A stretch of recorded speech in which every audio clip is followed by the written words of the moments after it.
Culmina el gobierno de Andrés Manuel López Obrador, con una popularidad por arriba del 60% de aprobación, con opiniones encontradas entre diversos sectores sociales.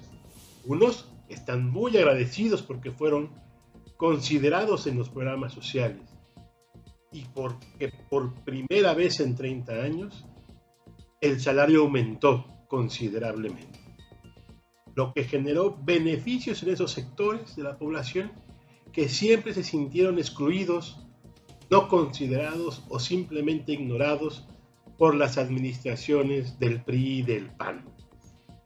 Otros sectores sociales, particularmente los medios, sienten un parcial agradecimiento porque sus padres y sus hijos fueron beneficiados con los programas sociales de adultos mayores y de jóvenes estudiantes.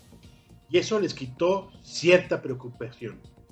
Pero también sienten que sus impuestos no están bien utilizados en otros programas dirigidos a jóvenes que no trabajan y tampoco estudian, y porque también han visto que los servicios sociales como el de salud o la propia educación han bajado su nivel o incluso no funcionan adecuadamente.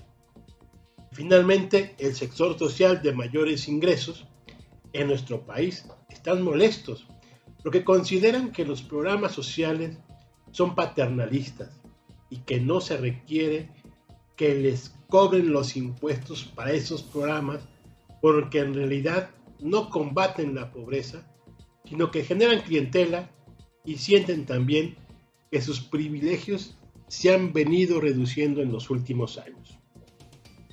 Muchos ciudadanos que antes fueron excluidos en el sur del país vieron en este gobierno que los consideraba y que en esos estados donde ellos viven sintieron y vieron que las obras como el Tren Maya, el Transísmico y el AIFA les daba un estatus diferente en términos de desarrollo y también se sintieron considerados porque en los últimos 30 años grandes obras como las que se desarrollaron no se habían generado en esa parte del territorio del país.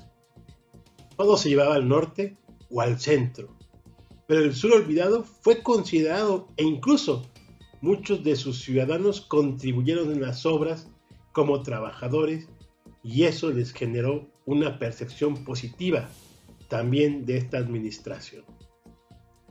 Esta administración que concluye tuvo una relación directa con sus beneficiarios, no solo de los programas sociales, sino también de aquellos que tradicionalmente ejercía el gobierno como con los pescadores, los campesinos, los de la cultura, los de las artes, entre otros.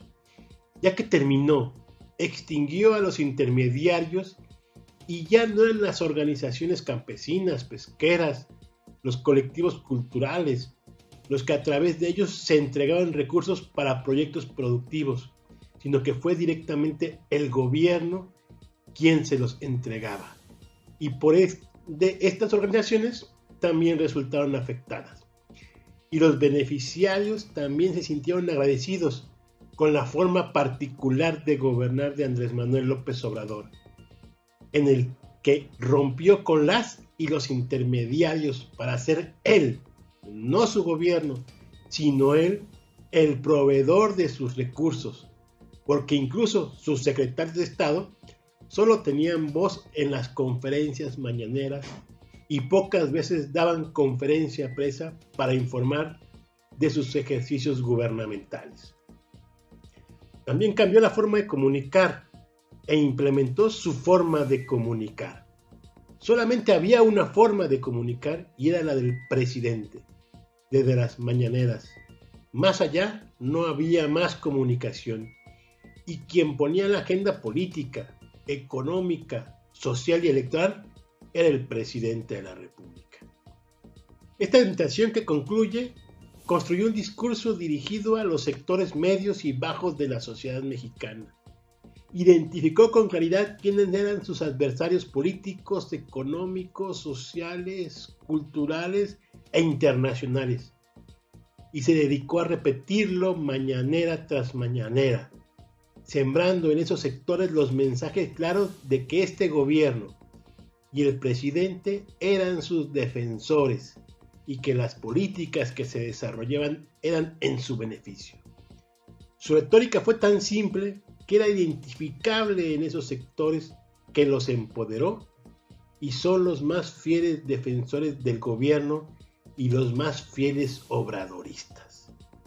Andrés Manuel fue un gran administrador, un buen padre, una buena madre, un buen merolico, un buen encantador de serpientes para con los empresarios, un extraordinario protector de los cárteles de la droga, un boxeador de sombra con los norteamericanos frente a los temas de Ucrania, Israel y el migratorio. Un puritano leguleyo de los principios de política exterior, ubicándose con los más débiles y guiñándole a Rusia y a China sus pestañas de seducción populista. AMLO deja un primer piso de su gobierno y de su proyecto con diferencias y deficiencias en su construcción y con riesgos para un segundo piso. Deja pendientes muy importantes como la seguridad, la economía, la confianza empresarial, la certeza democrática, la transparencia y la rendición de cuentas. Pero eso no es importante. Lo importante es que con esos pendientes comienza en México el obradorismo, más allá de quien ocupe la silla presidencial a partir del 1 de octubre, y será muy difícil un cambio en las formas y en las políticas. Culmina el gobierno de Andrés Manuel López Obrador, pero no su influencia, su incidencia y su control.